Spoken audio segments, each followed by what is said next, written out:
Okay, si Bukal Pulgachi po, Committee Chairman on Public Utilities sa Ganyang Palalawigan ng Camarines Norte. Kaugnay po naman sa naganap na MOA signing kahapon sa pagitan po ng Prime Water, CNWD at ng Hanabana Corporation. Bukal, magandang hapon po. Pagbati po sa mga manunood. Magandang hapon po sa inyo lahat at sa lahat ng nakikinig at nanonood ng ating pong interview ito, magandang hapon po.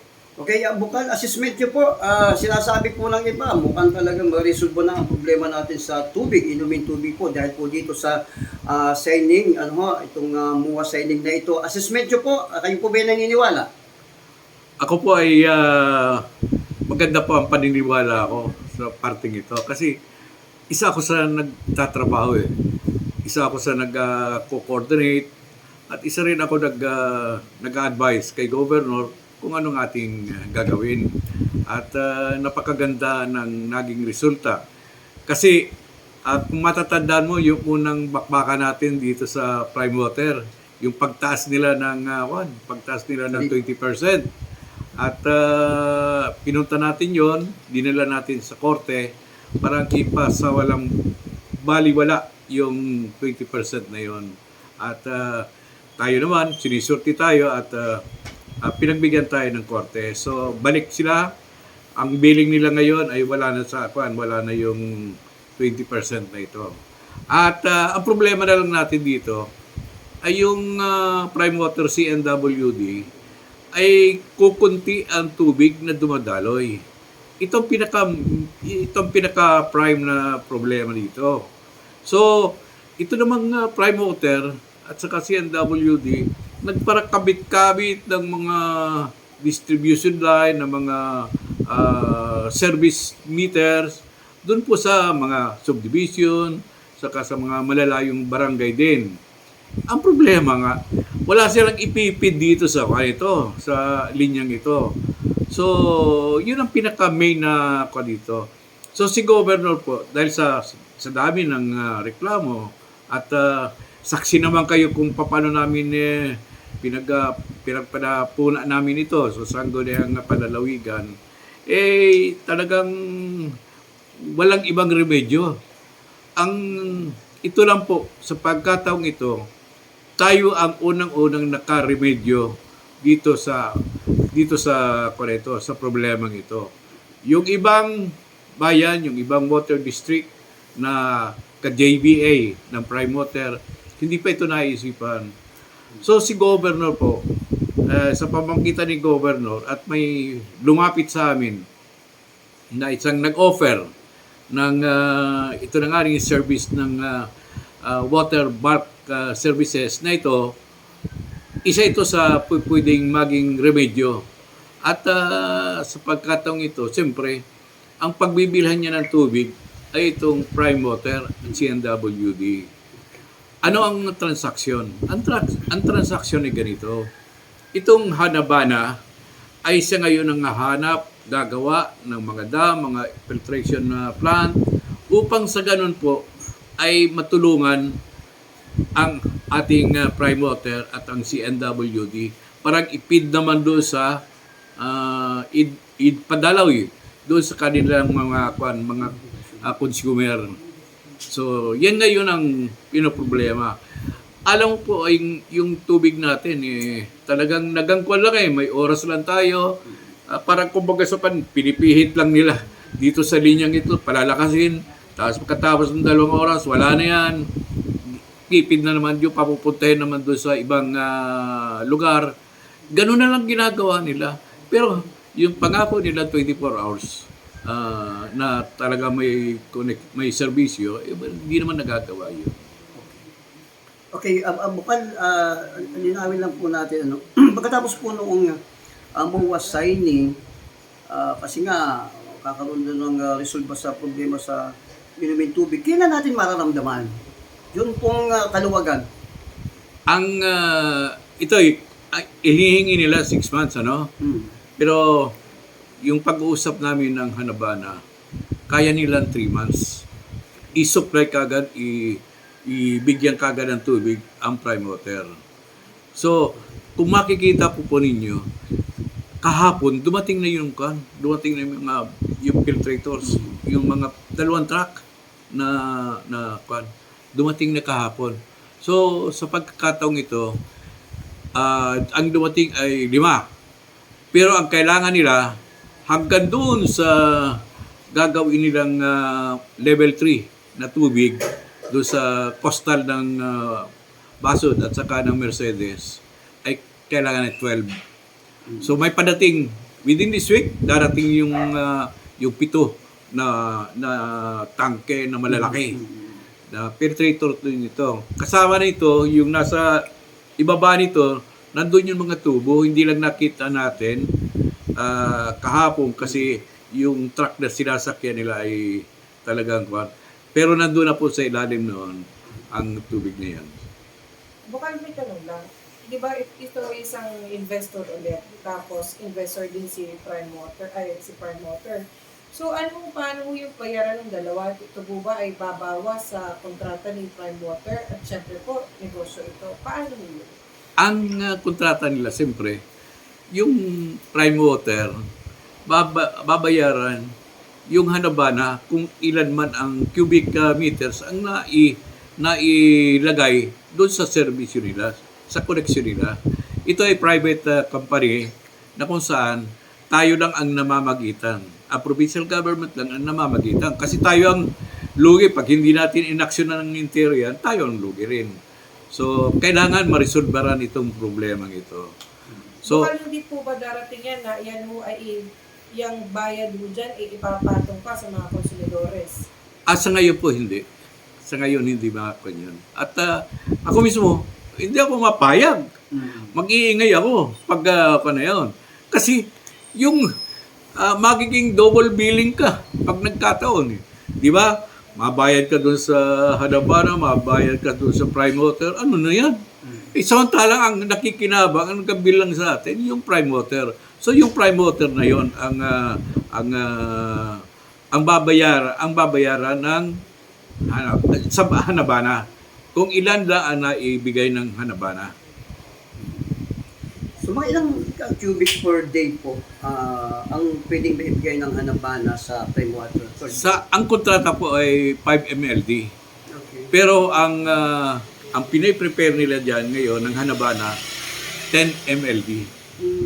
Nag-prepare na sila para sa 10 MLD. Pero yung kontrata ng pinirma nila kahapon ay 5 MLD lang yan.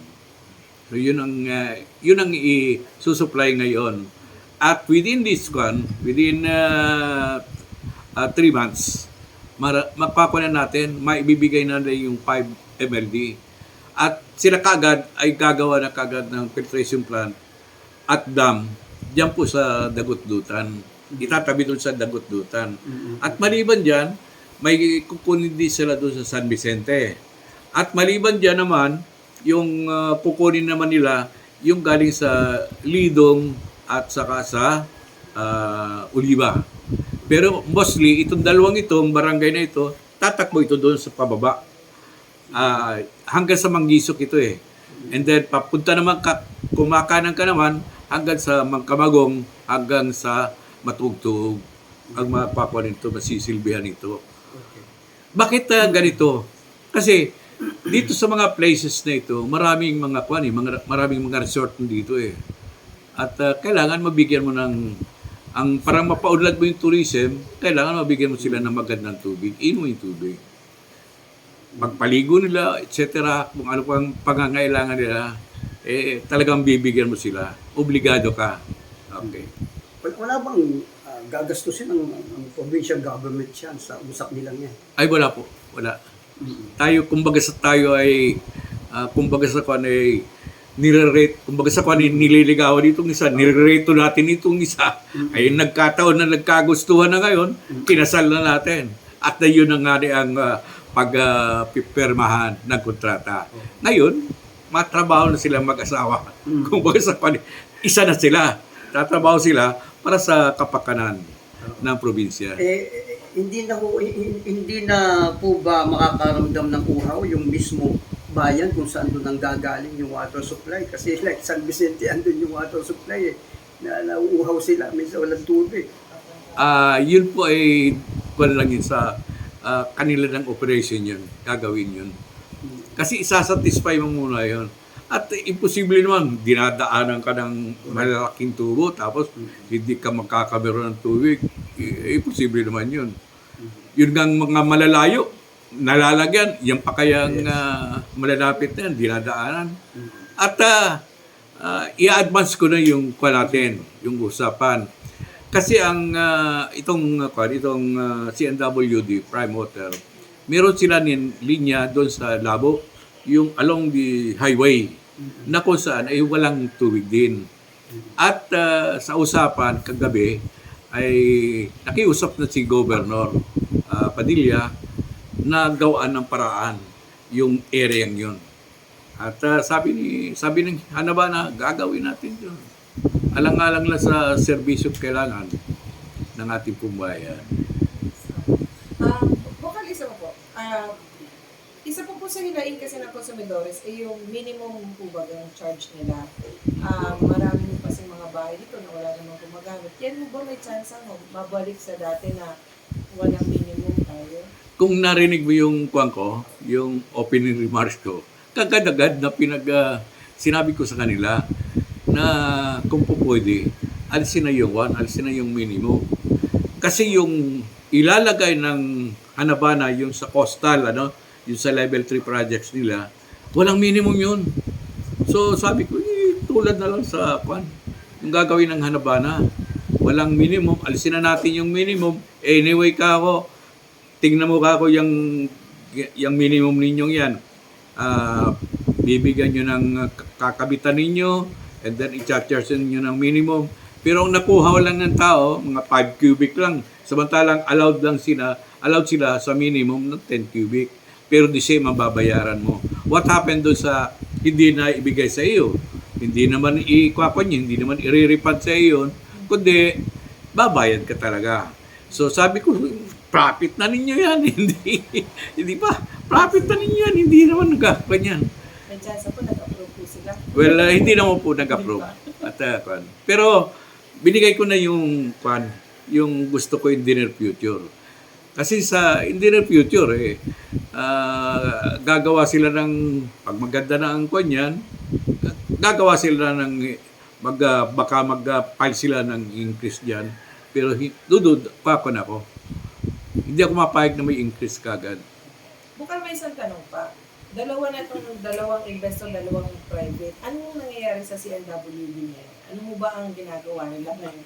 Ang kasi, ang Prime Water saka CNWD ay may joint venture agreement sila. So, isa sila. Kung baga sa isa sila. Kung ano ang trabaho nitong isa, ng CNWD, nakakabit dun sa joint venture agreement nila. Ang mag-operate ay ang Prime Water, and then saan ngayon pupunta yung CNWD. Ang franchise nasa CNWD pa rin. So yun ang kanyo. Ngayon, ito namang isa, papasok siya, parang kumbaga sa supplier lang siya. Mag-susupply lang siya ng tubig. Doon sa pero obligasyon niya na maghanap ng mga source ng tubig. Pwedeng spring, pwedeng filtration plant galing diyan sa mga tubig diyan sa ilog, pwedeng gawin nila 'yon. At napag-aralan din yung sa Calagwas naman, galing sa dagat ang i-filtrate nila. So maraming pero dito muna tayo sa problema natin. Mukhang meron namang mga lalawigan o lungsod na nagkaroon ng MOA signing liban sa Camarines Norte na Hanabana, Prime Water, at kung ano-anong mga... Hindi ko makuha na, pero ang supply... Kasi gusto kong kung nag-success ba doon sa ibang lungsod? Pero ang may sarili itong Hanabana sa Cagayan de Oro. Sila ang nag-operate ng water system doon. And then, dito sa Davao City, nagsusupply din sila ng tubig. Parang itong gagawin sa atin, bulk service, water service. Paano po yung mga hindi pa narating ng servisyo ng CNWD Prime Water? Lalo magpuput up din ba ang hanapbanan ng supply ng tubig sa kanila? Darating tayo dyan. Kasi ang pinagtitingnan natin kagad, yung Santa Elena, bayan ng Santa Elena, may sarili silang water system. Pero ang problema, wala pa ring source na gano'n. Ang Kapalongga, and then ang Paracale, may mga sarili silang pero gusto natin mapangsyon na intero, magpangsyon na maganda. At ang magiging modelo nila, itong diet. Ito dapat maging modelo. Mga huling tanong na po, hindi yata kasama ang provincial government, si Governor Dong Padilla, doon sa MUA signing. Parang witness lang po siya. Bakit po gano'n? Witness lang po kami. Kaming dalawa ni Governor ang nag-witness. Kumbaga testigo kami doon sa pagpirmahan nitong dalawang ito. Kumbaga sa katsalay, kumbaga, napirma yung dalawa, yung lalaki, babae, yung bride and groom, and then may mga ninong. Ninong at Nina. Kami ang ninong. Kami ang mga testigo na nagpirmahan silang Ay, dalawa. paano po kung yung mag-asawa ay hindi nagtupad sa kanilang mga sinumpaan na sila ikasal? Well, iba nang usapan yan. Iba nang usapan yan. Kasi makakameron ng civil damages sila. Opo. Bawat isa. Pero ang assurance po, mga 1 year, mararamdaman natin yung pagbabago. 1 year po tapos na. Bago na yan. 1 year. And then, itong 6 months, talagang medyo kwarakwa ng intero. Medyo maganda ng takbo. Itong 3 months, kumbaga sa kwan, may tatakbo ng tubig. Pero kumbaga sa kwan, magpe-flushing muna sila. Yung lilinisan muna nila yung distribution line nila. At alam mo naman, may hangin, may medyo putik-putik yan na nandyan. May mga sediments na nakakwan dyan. So yun muna ang lilinisin nila. Matindi po ang sakripisyo ni Governor Dong Padilla, maging sa Metro Manila, nakakarating po siya para ayusin ang problema ito. Bakit po ganun ang ating governor? Yes. So, talagang ang ating pong gobernador ay talagang doon man ako naghanga. Hindi niya binibitawan ang bawat problema natin. At itong biro mo, hinahabol-habol pa niya. At nung hindi mag-success yung unang usapan, nag-concept agad. Nag-kilos din siya. Ang importante, hanggang kay Senator Villar, talagang inusap niya Yung mga bilyar na